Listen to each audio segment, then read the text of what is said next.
অঘ্রাণেতে বছর শুরু, নবান্ন হয় মিঠে, পৌষেতে আউনি বাউনি, ঘরে ঘরে পিঠে। নমস্কার, আমি দীপাঞ্জন। ইতিহাসের গল্পকথা চ্যানেলে আপনাদের সকলকে স্বাগত জানাই। আমার ছড়াটি শুনেই আশা করি বুঝতে পেরেছেন আজকে আমরা আলোচনা করব পিঠে পুলির বিষয়ে। আসুন আজকের পর্বটি আমরা শুরু করি। পৌষ পার্বণ নতুন বছরের উৎসব। এই উৎসবের অপর নাম পুষনা। উৎসবের আগের দিন থেকে ঢেকি শালে চাল কোটার অনুষ্ঠান হতো। বাড়ির ছেলেমেয়েরা নতুন ধানের খড় একগোছা হাতে নিয়ে আম জাম কাঁঠাল গাছের কাছে গিয়ে কাণ্ডের গায়ে ওই নতুন খড়ের দড়ি জড়িয়ে বলতো, আজ পুষনা কাল পুষনা আমার বাড়িতে যাইও, পিঠে পুলি খাইও, গঙ্গা স্নানে যাইও। গাছকে এইভাবেই নিমন্ত্রণ করা হতো। আউনি অর্থে লক্ষ্মীর আগমন, বাউনি অর্থে দেবীকে সংসারে বেঁধে রাখা হলো। এর সাথেই আসে চাউনি অর্থাৎ প্রার্থনা। মা লক্ষ্মী ঘরে স্থির হয়ে থাকুন, এই প্রার্থনা। আশু ধানের চাল দিয়ে যে পিঠে তৈরি করা হয় তাকে বলা হয় আশুকিয়া পিঠা বা আশুকে পিঠা। দেবীর জন্য তৈরি করা হয়, তাই এর নাম আজকে। অন্য মতে আশিকা শব্দের অর্থ হলো বাঞ্ছিত, অর্থাৎ নতুন ধান ওঠার পর বাংলার সাধারণ মানুষের কাছে যে পিঠে খুব বাঞ্ছিত সেই পিঠার নাম আশিকা পিঠা। এই আশিকা থেকেই আজকে শব্দটা এসেছে। ছিদ্রযুক্ত আজকে পিঠে দিয়ে ছড়াও আছে। ঘুঘু দেখেছো জাদু, ফাঁদ্য দেখনি, আজকে খেয়েছো জাদু, ফোড় তো গোননি। আজকে পিঠা বা চিতুই পিঠার শরীরের অনেক ছেঁদা বা ফোঁড় থাকায় এর আরেক নাম ছিদ্রপিষ্ঠ বা ছিদ্রপিষ্ঠক। একে আবার সাধারণ ভাষায় ছেঁদা পিঠাও বলা হয়। এরপরে বলবো পুলি বা পুলিকার ব্যাপারে। চালের গুঁড়ো গরম জলে ফেলে কাই তৈরি করে তার দিয়ে হাতে টিপে পুলি বানিয়ে তাতে ক্ষীর দিয়ে বা অন্য কোনো উপযুক্ত মিষ্টিপুর যেমন হচ্ছে তিল ভরে পুলি দোপাট্টা করে জোরের মুখে আঙুলে টিপে বা মুড়ে বন্ধ করে দুধে সিদ্ধ করলে বা গরম জলে ভাপিয়ে নিলেই তৈরি হয়ে গেল পুলিকা। পুলিকা কিন্তু দুরকম ভাবে তৈরি হতে পারে। প্রথমে ক্ষীর সেদ্ধ করে বা রান্না করে যাই বলুন না কেন একে ক্ষীর পুলি বলে। আর যেভাবে এটি করা সম্ভব সেটা হলো গরম জলের ভাপে তৈরি করা। একে আমরা বলি ভাপা পুলি। এতে তিল খাড়, নারকেল খাড় বা অন্য কোনো পুর দেওয়া হয়। আর এরপরে যার কথা বলবো সেটা হলো পরিবন্ধ। ময়দার শের করা 1 ছটাক মতো ঘি ময়ান দিয়ে তার সঙ্গে খোয়া ক্ষীর শের করা 1 পোয়া মতো সেটা ভালো করে মিশিয়ে নিতে হয়। ভালো করে মিশানোর পরে সেটাকে কিন্তু মর্দিত করতে হয়, অর্থাৎ ভালো করে মাখাতে হয়। জল দিয়ে ফেটে লুচি মাখার মতো মাখতে হবে। তারপর পিষ্টির লেটি কেটে কেটে লুচির মতো বেলতে হবে। একটা ছুরি দিয়ে এর মাঝখানে সমান্তরালে কয়েকটা চির দিয়ে উভয় দিকের ধার দিয়ে সমান সূত্রে উল্টে নিয়ে গিয়ে ভাঁজ করো। 2 বুড়ো আঙুল টিপে জুড়ে দাও। এবার সেটাকে ঘিতে ভাজো। চিনির অল্প পাতলা 1 আঁশ রসে ফেলো। রসগর্ভ হয়ে গেলে সেটাকে থালায় উঠিয়ে রাখো। তৈরি হয়ে গেল পরিবন্ধ। পরিবন্ধ পরে যেটার কথা বলবো সেটা হলো পেরাকি। ময়দা 1 সের, পোস্ত বীজ লাগবে ওই 1 পোয়া মতো, আধ সের ঘি দিতে হবে আর কিছুটা চিনি দিতে হবে। এই ঘিয়ের মধ্যে ময়দা ভালো করে মেখে জল দিয়ে ডলে যেতে হবে। পোস্ত বীজ যেটা রয়েছে সেটাকে পিষতে হবে, তাতে আধ পোয়া চিনি এবং কিছুটা ঘি মিশিয়ে রাখা হলো। পরে ওই ডলে রাখা ময়দাটাতে খোল করে তার মধ্যে পোস্ত বীজ বাটা পুর দিয়ে চারিদিকটাকে ঘিরে মৃদু তাপে মানে অল্প তাপে ভিজিয়ে মোটামুটি কিছু সময় রসে ডুবিয়ে নিতে হবে। তাহলেই তৈরি হয়ে যাবে এই পেরাকি। এরপরে বলবো যে পিঠের ব্যাপারে, তার নাম হলো গঙ্গাজলি। ঝুনো নারকেল কুড়িয়ে ভালোভাবে চিপে দুধ বের করে নিতে হবে। কাঠখোলায় হালকা আঁচে ভাজতে হবে। এমনভাবে ভাজতে হবে যেন নারকেলের সাদা রং সাদাই থাকবে, লালচে না হয়ে যায়। মুচমুচে মতো ভাজা হলে সেটা নামিয়ে মিহি করে বেটে নিতে হবে। এর সাথে মিহি করে বাটা চিনি মেশাতে হবে, কিছু পরিমাণ কর্পূর দিতে হবে। কাঠের অর্ধেক সারি সারি রেখে তার উপর একটা বস্ত্র মানে একটা কাপড় আপনি বিছিয়ে দেবেন। এরপরে সেখানে চেপে চেপে নারকেল কুড়ো ভরতে হবে। এরপরে কাপড় সহ ওই যে সাঁচা রয়েছে সেই সাঁচা থেকে গঙ্গাজলিগুলি উঠিয়ে নিতে হবে। এই গঙ্গাজলির নাম কেন যে গঙ্গাজলি হলো সেটা এখনো জানা যায়নি, তবে বিক্রমপুর অঞ্চল সেই অঞ্চলে কিন্তু এই যে পিঠে তার কিন্তু প্রচলন রয়েছে। যে পিঠেগুলোর নাম আমি বলছি আপনাদের কাছে হয়তো অনেক নামই অপরিচিত ঠেকবে, তবুও আমি সেই নামগুলো আপনাদের সামনে বলার চেষ্টা করছি। বিশেষত এপার বাংলায় যারা রয়েছেন তারা হয়তো সমস্ত নামের সাথে পরিচিত নন, কিন্তু যখন 2 বঙ্গ একসাথে ছিল তখন এগুলোর কিন্তু অনেক বেশি পরিমাণে বানানোর একটা রীতি ছিল বা চল ছিল। এখনও ওপার বাংলায় কিছু কিছু স্থানে আপনারা এখানে আমি যে নামের উল্লেখ করছি সেই পিঠেগুলো পাবেন। আর কিছু কিছু পিঠে অবশ্যই এপার বাংলাতেও পাবেন। এর পরবর্তী যে পিঠের কথা বলবো সেটা হলো আঁধসা। ময়দার পরিবর্তে আতপ চাল নিয়ে জলে ভিজিয়ে ভালো করে বেটে নিতে হবে। এর 3 ভাগের 1 ভাগ দানা আখের গুড় মেশাতে হবে, আর তার সঙ্গে কোনো মশলা দেওয়া হবে না, কিন্তু যেটা দেওয়া হবে সেটা হলো এলাচের গুঁড়ো, মৌরি গুঁড়ো এবং মরিচ গুঁড়ো। তবে আপনি মরিচ গুঁড়ো না চাইলে নাও মেশাতে পারেন। তারপর দুধ বা জল মিশিয়ে প্রয়োজন মতো তরলটাকে গোলা করে নিতে হবে, যেমন গোলা হয়। এবারে সেটাকে ফেটাতে হবে বা ফেনাও, যেটাই মানে মনে করেন আপনারা, ফেটানো বা ফেনানো দুটো কথাই বলা হয়। একটা জায়গা করে গোলার এক এক অংশ কড়াইতে নিয়ে গরম তেলে ছাড়তে হবে এবং লাল রঙে যখন হয়ে উঠবে তখন ওটাকে নামিয়ে নিতে হবে। এটা শুকনো অবস্থাতে মুচমুচে থাকতে পারে, কিন্তু এটাকে ওই তবে জাল দেওয়া দুধে তার মধ্যে গুড় মিশিয়ে ক্ষীর গর্ভ করে রাখতে হবে এবং সেটা করে খেতে হবে। বিশেষত বরেন্দ্র অঞ্চল, সেখানে এই পিঠের কিন্তু প্রচলন অনেক বেশি রয়েছে। এরপরে যে পিঠের কথা বলবো তার নাম হচ্ছে মদন দীপক। সুজি লাগবে কিছুটা, ঘি লাগবে, মিছরি লাগবে, তার সাথে লাগবে জাফরান, বাদাম বাটা, পেস্তা আর ক্ষীর, ছোট এলাচ গুঁড়ো। প্রথমে ওই সুজির মধ্যে ময়দা মিশিয়ে ময়ান দিতে হবে, জল দিয়ে ভালো করে মেখে নিতে হবে এবং নরম করতে হবে। আবারও জল দিতে হবে যাতে প্রপার থাকে। মাখা হয়ে গেলে না একটা ওই কি বলবো নাড়ুর মতো বা কচুরির মতো তৈরি করতে হবে এবং প্রত্যেকটা নাড়ুর এক একটা ঠুলি তৈরি করতে হবে। এখন যে মিছরির কথা বললাম, মিছরি, জাফরান, ছোট এলাচ, ক্ষীর সব একসাথে মিশিয়ে নিতে হবে। আগে যে ঠুলিটা তৈরি করা হয়ে গিয়েছিল, এখন তার মধ্যে ওই ক্ষীরের পুর দিয়ে মুখটাকে বন্ধ করে দিতে হবে। তারপর হালকা আঁচে, হালকা তাপে সেটাকে মোটামুটি ভেজে নিতে হবে যতক্ষণ না বাদামি রং হচ্ছে। এরপরে যে পিঠেটার ব্যাপারে বলবো সেটা হলো কমলা পিঠে। এটার আবার অন্য নাম কমলা ভোগ। মোয়া ক্ষীরের সঙ্গে বাদাম, পেস্তা বা কিশমিশ বাটা যেটাই দেন এবং কিছুটা গোলাপি আতর এবং কোনো গন্ধদ্রব্য তার মধ্যে মেশানো যেতে পারে, মিশিয়ে ভালো করে সেটাকে মেখে নিতে হবে। এবার এর সাথে ওই দলা করে, এক একটা দলা করে 4 আঙুলের মতো জায়গা ঘুরে একটা চৌকো করতে হবে এবং তার মধ্যে একটা পট তৈরি করতে হবে, মানে চাকতির মতো তৈরি করে দুধের পুরু সর নিয়ে ওই চাকতির আকারে খণ্ড খণ্ড করে কেটে নিতে হবে। এবারে ওই একখানা সরখণ্ড ওই যে ক্ষীর চাকতি রয়েছে তার উপরে ওই একখানা নিচে বসাতে হবে, একটা উপরে একটা নিচে বসাতে হবে। এইবারে সমস্ত ক্ষীর চাকতিগুলোকে সরের ছাউনি দিয়ে দাও। তারপর আগে তৈরি করা যে সুজির খামির গোলায় চাকতি গুড় ডুবিয়ে খামির লিপ্ত করে দিয়ে গরম ঘিয়ে গিয়ে ছেড়ে ভেজে নিতে হবে। পরে ভাজা চাকতিগুলি গোকুল পিঠের মতো পরিষ্কার চিনির গাঢ় রসে ফেলে শুকনো করে আঁশিয়ে নিতে হবে। ব্যাস, মচমচ লাগবে খেতে। এরপরে যে পিঠের কথা বলছি সেটা হলো গুড় পিঠে। যদিও গুড় পিঠের ব্যাপারে আপনারা আশা করি সকলেই জানেন যে চালের গুঁড়ো এবং তার সাথে গুড় এটা দিয়ে মোটামুটি এটাকে তৈরি করা হয়। মানে চালের গুঁড়ো লাগে, জল লাগে, তার মধ্যে গুড় দিতে হয় এবং একসাথে সেটাকে গুলে নিয়ে গোলা তৈরি করতে হবে। গোলা তৈরি হলেই পিঠে ভাজতে হবে। তেলে ভাজলে পিঠেটা বেশ মানে ফুলে ফুলে উঠবে। প্রথমে তেলে জাল চড়িয়ে পাকিয়ে নিতে হবে। পরে তারপরে ছোট বাটির 1 বাটি গোলা ঢেলে দিতে হবে। তেলে ঢেলে আজকে পিঠের মতো যে ফুলে উঠবে, এরপর জালে যখন লালচে রং আসবে তখন সেটাকে তুলে নিতে হবে। গুড় পিঠে যদি আরও সুস্বাদু করতে হয় তাহলে কিন্তু দুধে গুলে নিতে হবে এবং গোলাতে অল্প পরিমাণ যদি আপনি তিল ছড়িয়ে দেন তাহলে সেটা আরও টেস্টি হবে। দুধের মতো খেজুর রসেও চালের গুঁড়ো গুলে দেওয়া যেতে পারে, তাহলেও কিন্তু এটা টেস্ট অনেকটা বেড়ে যায়। গুড় পিঠের কথা বললাম, কিন্তু গুড় পিঠে আপনারা হয়তো অনেকেই জানেন। এরপরে যে পিঠের কথা আমি বলবো সেটা হলো চন্দ্রছাঁচ। কুটুম বাড়িতে তত্ত্ব দেওয়ার ক্ষেত্রে এই চন্দ্রছাঁচ সবচেয়ে বেশি ব্যবহার হতো, আগেও হতো, এখনও হয়। এই ছাঁচ দিয়ে মানে লোকের রসনা তৃপ্তি করা, এটা কিন্তু একটা অসাধারণ মাধ্যম বলা যেতে পারে। প্রথমে যেটা নিতে হবে সেটা হচ্ছে ওই ঝুনো নারকেল কোড়া ভালো করে বেটে নিতে হবে। নারকেল কোড়ার সঙ্গে মানে তার যাতে খাকড়িগুলো মিশে না যায় সেটাও কিন্তু খেয়াল রাখতে হবে, কারণ ওইগুলো দিয়ে মানে যে চন্দ্রছাঁচের কথা বলছি সেটা কিন্তু ভালোভাবে তৈরি হবে না, কালো হয়ে যাবে। নারকেলের মতো বাদাম এবং পেস্তা প্রত্যেকটাই কিছুটা করে আলাদা করে রেখে দিলেন। এখন চিনি অথবা কোনো রকম পরিষ্কার পাকা রস 1 পোয়া ওই কড়াইতে নিয়ে জাল দিতে হবে এবং সেই রসটা যেটা আপনি দিচ্ছেন তার মধ্যে কিন্তু এই যে বাটা উপকরণগুলো রয়েছে সেই বাটা উপকরণগুলো ভালো করে ঢেলে নিতে হবে। এর মধ্যে কিছু পরিমাণ ওই একটা কিছু খুন্তি বা এই জাতীয় জিনিস দিয়ে আপনি নাড়বেন। জাল যখন খুব ফুটে উঠছে তখন ঘন ঘন নাড়তে থাকবেন। যখন দেখবেন রস ঘন হয়ে আসছে, পাক পাত্রের ওই তাড়ুর গায়ে পাকটা কামড়ে যাচ্ছে মানে লেগে যাচ্ছে, তখন জাল থেকে নামিয়ে দিতে হবে। এরপর ঘন ঘন নাড়াতে হবে। কিছুক্ষণ নাড়াচাড়া করলেই তা ঠান্ডা হবে।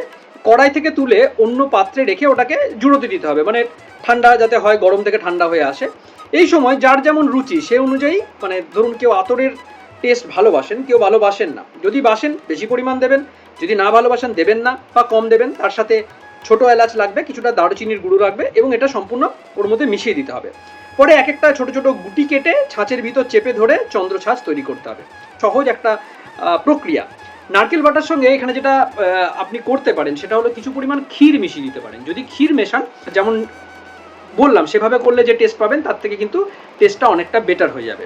এছাড়া আপনারা জানেন ভাজা তিলের ছাই বা ভাজা তিলের পুর দিয়ে পিঠে তৈরি করা হয়, কাঁচা তিলের পুর দিয়ে পিঠে তৈরি করা হয়। সেগুলো আমি আর আলাদা করে ব্যাখ্যা করছি না, কারণ এগুলো খুব প্রচলিত পিঠের মধ্যে এক একটি। আপনারা তাছাড়া সরু চাকুলির ব্যাপারেও জানেন। তো সরু চাকুলি বা ভাপা পিঠে এবং ভাপা পিঠে যেটা রয়েছে, তো সরু চাকুলি এবং ভাপা পিঠের ব্যাপারে আমি আর আলোচনা করছি না, কারণ এটা আপনাদের খুব পরিচিত। আমি শুধু সেগুলোরই আলোচনা করার চেষ্টা করছি যেগুলো তুলনামূলকভাবে অপরিচিত এবং হয়তো এখন আপনারা ব্যবহার কম করেন বা করেন না। এরপরে যেটার কথা বলবো সেটা হলো আনন্দ নাড়ু। অন্নপ্রাশন, উপনয়ন এবং বিবাহ, এই যে বিভিন্ন প্রক্রিয়াগুলো রয়েছে যেগুলো আনন্দজনক প্রক্রিয়া, আনন্দের সময়, সেই সময় এই নাড়ু তৈরি করা হতো, তাই এর নাম দেওয়া হয়েছিল আনন্দ নাড়ু। কিভাবে তৈরি হতো? চাল, তিল এবং গুড় প্রভৃতি দিয়ে এটা তৈরি করা হতো। যে পরিমাণ চাল দিতে হবে তার অর্ধেক তিল দিতে হবে, তবে কিন্তু এর স্বাদটা বজায় থাকে। প্রথমে চাল ধুয়ে নিতে হবে, ধুয়ে তারপরে সেটাকে কুটে নিতে হবে। এবারে ঢেকিতে কুটে নেওয়ার ব্যাপার ছিল আগে, এখন তো ঢেকি নেই, ঢেকি হলে সব থেকে ভালো। তাছাড়া যেটা করতে পারেন, মিক্সিতেও আপনারা পিষিয়ে নিতে পারেন, কিন্তু একদম মিহি করে পেশার কিন্তু দরকার নেই। তিলটার কথা বললাম, তিলটা কিন্তু জলের মধ্যে ভিজিয়ে রাখবেন এবং ভিজলে তা জল থেকে ছেঁকে তুলে নিতে হবে। এই ভিজে তিল চটের উপর রেখে হাতে করে ঘষতে হবে, মানে যেমন করে আপনারা তিলের খোসা ছাড়ান, সমস্ত খোসা কিন্তু সহজেই তিল থেকে পৃথক হয়ে যাবে। আপনারা অন্যভাবেও সেটা করতে পারেন। আগে যে চাল গুঁড়ো করা হয়েছে সেই তিলগুলো তেমনভাবে কিন্তু গুঁড়ো করে নিতে হবে। অবশ্যই মাথায় রাখবেন পুরোপুরি মিহি গুঁড়ো কিন্তু হবে না এবং সেটা মিক্স হয়ে যাবে। এবার এই যে চালের গুঁড়ো রয়েছে, তিল রয়েছে, সেটাকে মিক্স করে তার মধ্যে গুড় দিতে হবে, মানে গুড় দিয়ে সেটাকে ভালো করে মাখতে হবে। এর সাথে যদি কিছু নারকেল কোড়া যদি দিয়ে দেন তাহলে এটা আরও এর টেস্টটা এনহ্যান্স করবে, তো সেটা আপনারা করতে পারেন। আর গুড় দিয়ে মাখার সময় কিন্তু অল্প, খুব সামান্য পরিমাণে জলও দিতে হবে। গুড় এবং সমস্ত কিছু নিয়ে আপনি ভালো করে ওটাকে মেখে নেবেন। এবার যেই মাখা মিশ্রণটা বা কাই, যেটাকে আগেকার দিনে বলা হতো, আমি পুরনো শব্দগুলো ব্যবহারের এখানে কিন্তু অনেকখানি প্রচেষ্টা করেছি। যদি কোথাও ভুল হয় কমেন্ট বক্সে আপনারা ভুলটা ধরিয়ে দিতে পারেন, আর অবশ্যই মাফ করে দেবেন যদি কোথাও ভুল হয়। আমি চেষ্টা করছি পুরনো শব্দাবলীকে এখানে ব্যবহার করার, তার সাথে এখন আমরা যে শব্দগুলো ব্যবহার করি সেগুলোরও এখানে আমি ব্যবহার করার চেষ্টা করছি। তো যে কথা বলছিলাম, এই যে পুরো মাখাটা হলো, সেটা দিয়ে কিন্তু ছোট ছোট নাড়ু তৈরি করতে হবে। এবার ঘি বা খাঁটি সর্ষের তেল দুটোই ব্যবহার করতে পারেন। এই জাল দিতে হবে, মানে সেটাকে গরম করতে হবে এবং তার মধ্যে কাঁচা নাড়ু যেটা রয়েছে সেটা ঢেলে দিয়ে ভেজে নিতে হবে। নাড়ু যখন মানে ভাজা হয়ে যাবে তখন সেখান থেকে কি হবে, ওটা তুলে নিতে হবে, ওটা যথেষ্ট মুচমুচে হবে। এই যে ভাজা নাড়ুটা আপনারা পেলেন, এটাকে আপনারা চিনির রসের মধ্যে রাখতে পারেন বা গুড়ের পাক তার মধ্যেও করতে পারেন, সেভাবে আপনারা এটা বানাতে পারেন। দুভাবেই প্রস্তুত করা যায় এবং এটারই নাম হচ্ছে আনন্দ নাড়ু। এরপরে যেটার কথা বলবো সেটা হলো পুপলা। ময়দা বা সুজি এটা জলে বা দুধের মধ্যে গুলে নিতে হবে, গুলে নিয়ে একটা তরল গোলা প্রস্তুত করতে হবে। কিছুটা চাইলে আপনারা ওই লঙ্কা গুঁড়ো দিতে পারেন, তার সাথে চিনি দিতে পারেন, অল্প নুন দিতে পারেন। এবার একটা জায়গা নিলেন যেখানে আপনি একটু জাল দিলেন, ঘি দিতে পারেন। তেল আমি এখানে ব্যবহার করতে মানা করব, এক্ষেত্রে ঘি দিলেই বেটার হয়। তাতে খুঁড়ি করে গোলার একটা অংশ নিয়ে ওই কাঁঠাল পাতা বা তেজপাতা যেটা দিয়ে আপনারা এখানে ব্যবহার করবেন সেটার সাহায্যে গোল করে মিলিয়ে দাও। বিশেষত সরু চাকলি করার সময় যে জিনিসটা করা হয়, যে ওই তাওয়ার মধ্যে দিয়ে সেটাকে মিলিয়ে দেওয়া হয় চারপাশ দিয়ে, তো এখানে আমাদের কিন্তু সেটাই করতে হবে। এক পিঠ ভাজা হবে, তারপর আবার ওটাকে উল্টে আপনি অপর পিঠে ভাজতে পারেন। এটা দেখতে হবে অনেকটা রুটির মতো এবং খুবই মানে মোলায়েম হবে, হয়তো রুটির চেয়েও, রুটি যতটা মোলায়েম হয় তার থেকেও বেশি মোলায়েম হবে। এই পিঠাটা রয়েছে যেটার নাম হচ্ছে পুপলা, এটা কিন্তু আপনারা কোনো মিষ্টির সাথেও খেতে পারেন, মিষ্টি মানে কোনো মিষ্টি জাতীয় জিনিসের সাথে খেতে পারেন, ঝাল জাতীয় জিনিসের সাথেও খেতে পারেন। খেতে অত্যন্ত সুস্বাদু হয় এবং তার থেকেও বড় ব্যাপার সেটা হচ্ছে খুব সহজ, এটা আপনারা প্রস্তুত করতে পারেন। অনেকটা সরু চাকুলির মতো হলেও এটা কিন্তু সরু চাকুলি নয়, বা সরু চাকুলির মতো ইনগ্রিডিয়েন্টস কিন্তু এর মধ্যে নেই, এটার আলাদা নাম পুপলা। তাই আমি এটার ব্যাখ্যা করলাম, সরু চাকুলির কথায় গেলাম না। আরেকটি পিঠে আপনাদের অতি পরিচিত একটি পিঠে, সেটা হচ্ছে পাটিসাপটা। পাটিসাপটা নিয়ে আমি আলোচনা করব না, কারণ পাটিসাপটার ব্যাপারে আপনারা জানেন। আমি বারবার যে কথা বলার চেষ্টা করছি যে আজকে যে বিষয়গুলো আলোচনা করছি মূলত যেগুলো আমরা ব্যবহার করি না বা আগেকার সময় ব্যবহার হতো, কোনো কারণবশত তার ব্যবহার কমে গেছে। এমনকি আমি ভিডিওর এরপরেই আপনাদের কাছে আসবো যে বিষয়গুলো নিয়ে, যে বিভিন্ন জায়গাতে, বিভিন্ন স্থানে, বিভিন্ন বইয়ে কিছু কিছু পিঠের উল্লেখ রয়েছে, সেই ব্যাপারটা আমি আলোচনার দিকে যাব। এরপরে যে পিঠে বা মিষ্টান্ন যাই বলুন সেটার ব্যাপারে আলোচনা করব, সেটা হচ্ছে অপুপ। এটা আবার 3 রকম হতে পারে। একটা হচ্ছে এটাকে রসগর্ভ, আপনি এটাকে রসগর্ভ এর মধ্যে রাখতে পারেন, এছাড়া শুকনো মিষ্টি এর মধ্যে রাখতে পারেন, তাছাড়া রাখতে পারেন শুষ্ক মিষ্টি, যেটাকে নিমকি জাতীয় কিন্তু বলা যেতে পারে। এবার রসগর্ভের মধ্যে আবার দুটো রয়েছে, একটা হচ্ছে পুরবিহীন, একটা হচ্ছে পুর বিশিষ্ট। শুকনো মিষ্টির মধ্যেও সেম পুরবিহীন পুর বিশিষ্ট, আর যে শুষ্ক বা নিমকি জাতীয় যে পিঠেগুলো হয় সেক্ষেত্রে রয়েছে পুরবিহীন আবার পুর বিশিষ্ট। আমি মিষ্টান্ন কেন বললাম, কারণটা হচ্ছে যে প্রথমত এগুলো মিষ্টি, দ্বিতীয় মানে মিষ্টি টেস্টে অনেক জায়গায় মিষ্টির মতো, আর ভাজা মিষ্টিও যেরকম হয় না সেরকম কিছু কিছু ক্ষেত্রে আপনি টেস্ট পাবেন, সেটার কারণে আমি এটা মিষ্টান্ন বললাম, কিন্তু দুটো জিনিস এক নয়। আর দ্বিতীয়ত হচ্ছে এই পার্টিকুলার পিঠেগুলো থেকে না অনেক রকমের মিষ্টান্ন দ্রব্য পরবর্তীকালে এসেছে। যে মিষ্টান্নগুলো আপনারা হয়তো মিষ্টির দোকানে পাচ্ছেন সেগুলো অনেকটাই এই পিঠের অনুকরণে তৈরি, তাই আমি এটাকে আপনাদের বোঝানোর জন্য মিষ্টান্নর কথা বললাম। এরপরে যে পিঠের কথা বলবো সেটা হচ্ছে গোকুল পিঠে। গোকুল পিঠে কিন্তু বাড়িতে অনেকেই তৈরি করেন। এটা তৈরি করতে গেলে প্রথমে দুধ এবং ময়দা ঘন করে গুলে নিতে হবে। কেউ কেউ ময়দার বদলে চালের গুঁড়ো দেন, চালের গুঁড়ো দিয়ে সেটাকে জলের মধ্যে গুলে নেন। আমি দুধটাকে প্রেফার করবো, কারণ দুধ দিলে এই পিঠেটা কিন্তু খেতে আরও বেশি সুন্দর হয়। চালের গুঁড়ো দিয়ে তৈরি করলে কিন্তু ততখানি টেস্টি হবে না যতটা ময়দাতে হবে, এই জন্য ময়দা এবং দুধ দিয়ে করাটাই বেটার। ময়দা মিশ্রিত গোলাতে কিছু পরিমাণ চিনি মেশাতে হবে, শক্ত গোছের একটা ক্ষীর নিয়ে তারতে ছোট ছোট এলাচের দানা মেশাতে হবে। এখন কচুরির আকার পরিমাণে যে ক্ষীর হয় সেই ক্ষীরের একটা ওই চাকতি টাইপের প্রস্তুত করতে হবে, করে আগে তৈরি যে গোলা রয়েছে সেটাতে ডুবিয়ে নিতে হবে, ডুবিয়ে এবার সেটাকে ভেজে নিতে হবে। ভাজার সময় দুই পিঠ কিন্তু উল্টে উল্টে ভাজতে হবে। যখন ভাজা হয়ে যাবে তখন ওটা দেখেই বোঝা যাবে কালারটা কিছুটা পরিমাণে চেঞ্জ হবে। তারপরে সেটা তুলে নিয়ে সেটাকে চিনির রসে ডোবাতে পারেন। নর্মালি চিনির রসে ডোবানো হয়, তবে আপনারা চাইলে গুড়ের পাকও কিন্তু তৈরি করতে পারেন, বাট চিনির রসে এটা ডোবানো হয়। গুড়ের পাকে এখন অনেকে করছেন, বাট মূলত এটার গোকুল পিঠের যে অরিজিনালিটি যদি আপনি বজায় রাখতে চান তাহলে সেক্ষেত্রে আপনাকে চিনির রসে এটাকে ডুবিয়ে নিতে হবে। এই হলো সেই গোকুল পিঠে। গোকুল পিঠে প্রস্তুত করা কিন্তু অন্য পিঠের তুলনায় শুনতে সোজা হলেও খুব সোজা কিন্তু নয়। এর গোলাটা প্রস্তুত করা একটু কঠিন, মানে খুব ঘন হওয়া যাবে না, আবার খুব পাতলা হওয়া যাবে না, মাঝামাঝি গোছের যদি গোলাটা না হয় তাহলে কিন্তু গোকুল পিঠের সে টেস্ট আপনারা পাবেন না। এরপরে যে পিঠের কথা বলবো সেটা হলো চিড়ের পিঠে। চিড়ে আমরা সকলে খাই, তাই না? দুধের মধ্যে যদি চিড়ে দিয়ে দেন, সেটাকে ভালো করে ভিজিয়ে নেন, ভেজানোর পরে দেখবেন কিছুটা যে চিড়ে রয়েছে সেটা ফুলে উঠছে। ওই ফুলে ওঠার পরে তার সাথে একটু ছানা মেশাতে হবে, ছানা মিশিয়ে ভালোভাবে চটকে মেখে নিতে হবে। চাইলে আপনারা শিলনোড়ায় বেটে নিতে পারেন বা মিক্সিতে কিছুটা বেটে নিতে পারেন, মানে একদম মিহি পেস্ট নয় কিন্তু। এখন এই বাটা চিড়ের একটা পুলি পিঠে তৈরি করে তার মধ্যে ক্ষীরের পুর দেবো। এবার পুরটা আপনি বিভিন্ন রকম মেশাতে পারেন, আমি ক্ষীরের কথা বললাম, আপনারা অন্য কিছু মেশাতে পারেন। তো তার সাথে আপনারা বাদাম মেশাতে পারেন, পেস্তা মেশাতে পারেন, ছোট ছোট এলাচের দানা মেশাতে পারেন, মিছরি দানা ছোট ছোট মেশাতে পারেন। সেটা মিশিয়ে পরে এই পুরটা তৈরি করতে হবে। পুরটা তৈরি করার পরে তারপরে আপনার যদি মনে হয় যেখানে আপনি আতর মেশাবেন তাহলে আতর মেশাতে পারেন, নাও মেশাতে পারেন। এটা হয়ে গেলে সেটাকে ভালো করে ভেজে নিয়ে তারপরে চিনির রসে যদি দিয়ে দেন তাহলে চিড়ের যে পিঠে সেটা কিন্তু তৈরি হয়ে যাবে। এরপরে যে পিঠের কথা বলবো সেটা হচ্ছে মুগের ভাজা পিঠে। ভাজা মুগের ডাল আগে সেদ্ধ করে নিতে হবে, তারপর তাতে কিছু পরিমাণ ময়দা মিশিয়ে মেখে নিতে হবে। বেশ আঠা আঠা হলে সেটাকে চটকে পুলি পিঠের আকার দিতে হবে, এবং তার মধ্যে নারকেলের পুর, নারকেলের যে ছাই বলে বা নারকেলের যে পুর বলে সেটা দিয়ে জোরের মুখটাকে এঁটে দিতে হবে। এখন এই পিঠেগুলো একই নিয়ম ভেজে নিতে পারেন, ভেজে নিলেই কিন্তু এই মানে মুগের ভাজা পিঠে রেডি। এবার এটাকে যদি আপনারা চাইছেন যে কোনো চিনির রসে ডোবাবেন সেটা ডোবাতে পারেন, কিন্তু ভাজা পিঠের প্রিপারেশন ওই চিনির রসে ডোবানোর আগে অবধি হয়ে যাচ্ছে। এবার এই মুগের পিঠের কথা আপনাদের বললাম, আপনারা আরও অনেক রকমের বিষয় পিঠে হয়, যেমন হচ্ছে ওই কড়াইশুঁটি এবং গোল আলু এটা মিক্স করে কিন্তু পিঠে তৈরি করা হয়, কলা দিয়ে পিঠে তৈরি করা হয়, তাছাড়া লাল আলু দিয়ে পিঠে তৈরি করা হয়। এরকম একাধিক আইটেম রয়েছে যেগুলো দিয়ে কিন্তু পিঠে তৈরি করা সম্ভব, এবং সেটা করা হয়, প্রাচীন কাল থেকে করা হয়ে আসছে। এরপরে একেবারে আনকমন একটা পিঠের কথা বলবো, যেটা এখন হয়তো খুব একটা হয় না, প্রস্তুত হয় না বলাই যায়, সেটা হচ্ছে বেগুন পিঠে। বেগুনের প্রতি অনেকের অ্যালার্জি আছে, মানে বাস্তবিক অ্যালার্জি আছে, এবং মানসিকভাবেও মনে হয় যে বেগুনটা খাবো না, ভালোবাসেন না, অনেকে এরকম মানুষ আছেন। কিন্তু আপনাদের আমি এটা বলে দেখবো যে বেগুন পিঠেটা বানিয়ে দেখুন, এটার কিন্তু টেস্ট অন্যরকম হয়। তো খুব কচি বা পাকা বেগুন নয়, এরকম একটা বেগুন আগুনে প্রথমে পুড়িয়ে নিতে হবে।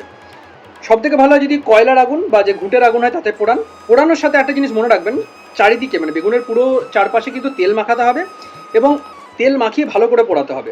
এরপর তার খোসা ছাড়িয়ে সেটাকে চটকে নিতে হবে।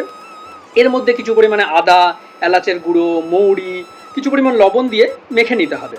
এবার তাওয়াতে অল্প ঘি দিতে হবে। তা গরম হলেই বেগুনের এক একটি মানে ছোট ছোট টুকরো দিয়ে সেটা খুন্তি দিয়ে অল্প করে চ্যাপ্টা করে নিতে হবে। টুকরো বলতে কি বলুন তো, ওই যে বেগুনের যেটা আপনি মাখলেন সেটা থেকে অল্প অল্প করে আপনি ওই গোল গোল করলেন বা এভাবে করলেন, তারপর সেটাকে চেপটে দিতে হবে। গোল যে আকারটা হবে সেটা আশা করছি আপনারা বুঝতে পেরেছেন। এবারে তাওয়াতে যে পরিমাণে ধরতে পারে তা সেখানে দেবো এবং খুন্তি দিয়ে সেটাকে নাড়াতে থাকবো এবং একদিক থেকে অন্যদিকে উল্টাতে হবে। দুদিকেই যখন পিঠেটা ভাজা হয়ে যাবে তখন আবার ঘি দিয়ে সব পিঠের উপরে মোটামুটি ছড়িয়ে দিতে হবে এবং নাড়াচাড়া করতে হবে। বেশ খড়খড়ে হয়ে যাবে যখন, তখন এটা তুলে অন্য পাত্রে নিতে হবে। এটা কিন্তু অত্যন্ত সুস্বাদু হয়।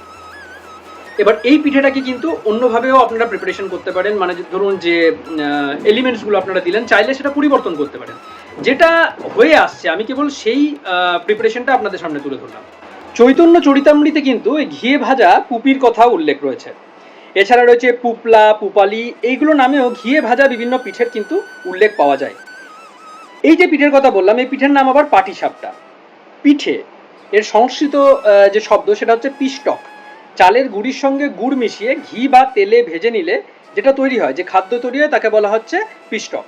রসিক মঙ্গল কাব্যে ও চৈতন্য চরিতামৃতেও কিন্তু এই পিঠার উল্লেখ রয়েছে। পিষ্টক এটাও কিন্তু পিঠা। রূপরামের ধর্মমঙ্গল, রামেশ্বরের শিবায়ন কাব্যে এই পিষ্টকের কিন্তু উল্লেখ রয়েছে। পুরোডাস, বৈদিক যুগের চালের গুঁড়ি দিয়ে তৈরি পিঠেকে বলা হতো পুরোডাস। পুপলা মানে হচ্ছে, আমি বললাম অলরেডি, ঘিয়ে ভাজা পিঠে। তাছাড়া পুপালি রয়েছে, পুপালিকে বলা হয় ঘৃতপক্ক পিষ্টক, মানে কিছুই না, ঘিয়ে ভাজা, একই কথা। আরেকটা কথা বলতেই হবে, সেটা হচ্ছে ডাল, ছাতু, তিল, নারকেল ইত্যাদি বস্তুর সঙ্গে চিনি এবং গুড়ের রস মিশিয়ে যে ছোট ছোট লাড্ডু তৈরি করা হচ্ছে, এগুলোকে কিন্তু নাড়ু বলা হয়। এখান থেকে আসছে নাড়ু মোলা। নাড়ু মোলাটাও উত্তরবঙ্গের একটি মানে পিঠে বলতে পারেন। সেটা অ্যাকচুয়ালি নাম হচ্ছে নাড়ু মোয়া, যেটা আঞ্চলিক ভাষাতে হয়ে গিয়েছে নাড়ু মোলা। এরপরে যেটার কথা বলবো সেটা হচ্ছে মরিচা নাড়ু। এই মরিচা নাড়ুর কিন্তু উল্লেখ আছে চৈতন্য চরিতামৃতে। মনোহর নাড়ু, চৈতন্য চরিতামৃতে 100 রকমের মনোহর নাড়ুর কথা কিন্তু উল্লেখ রয়েছে।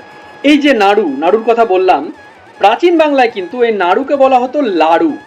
রসিক মঙ্গল কাব্যে উল্লেখ রয়েছে। কিরকম ভাবে উল্লেখ রয়েছে দেখুন, অতি সুকোমল লাড়ু নানা ভাতি ভতি, শত শত হাঁড়ি পুরি রাখিল তরাতি। এছাড়া রয়েছে মগধ নাড়ু, যেটা মেদিনীপুর জেলার নারায়ণগড়ের একটা বিখ্যাত নাড়ু। পিঠে নিয়ে আলোচনা কেবলমাত্র একটা ভিডিওর মাধ্যমে শেষ করা সম্ভবই নয়। আজকের ভিডিওটি অন্য দিনের তুলনায় বোধহয় একটু বড় হয়ে গেল, কিছু করার নেই। তাতেও সমস্ত রকমের পিঠের ব্যাপারে বলতে পারলাম না। পিঠে নিয়ে কিন্তু অজস্র ছড়াও লেখা হয়েছে। সেই ছড়া আমি বলতে বলতে বিভিন্ন সময় বলেওছি, কিন্তু কিছু ছড়া বলে আজকের ভিডিওটি এখানেই শেষ করব। মিঠের লোভে খাই পিঠে, যদিও এটো লাগে মিঠে। আর পিঠে যারা খান না, মাফ করবেন, তাদের প্রতি কোনো খারাপ ভাবনা নেই, কিন্তু যারা পিঠে খান না তাদেরকে কটূক্তি করেও কিন্তু ছড়া হয়েছে। সেই ছড়া দিয়ে আজকের ভিডিওটা শেষ করব। কুকুরকে দিলেও পিঠে পায়েস, ছাড়ে না তবু গুয়ের আয়েস। আজকের ভিডিওটি কেমন লাগলো আমাদের জানান। কোনো সাজেশন থাকলে অবশ্যই জানাতে পারেন। আমাদের ভিডিওগুলি লাইক করুন, ছোট একটি চ্যানেল, তাই ভিডিওগুলি সকলের কাছে যদি শেয়ার করে দেন তাহলে খুব উপকার হয়। চ্যানেলটি অনেকেই দেখছেন কিন্তু সাবস্ক্রাইবার খুবই কম। আপনাদের সকলকে অনুরোধ করব যে ভিডিওগুলো যদি ভালো লাগছে তাহলে অবশ্যই আমাদের চ্যানেলটি সাবস্ক্রাইব করুন এবং বেল আইকনটি প্রেস করে দিন। অনেক অনেক ধন্যবাদ। নমস্কার। আগামী শনিবার আপনাদের সাথে আবার দেখা হচ্ছে নতুন টপিক নিয়ে। ভালো থাকবেন।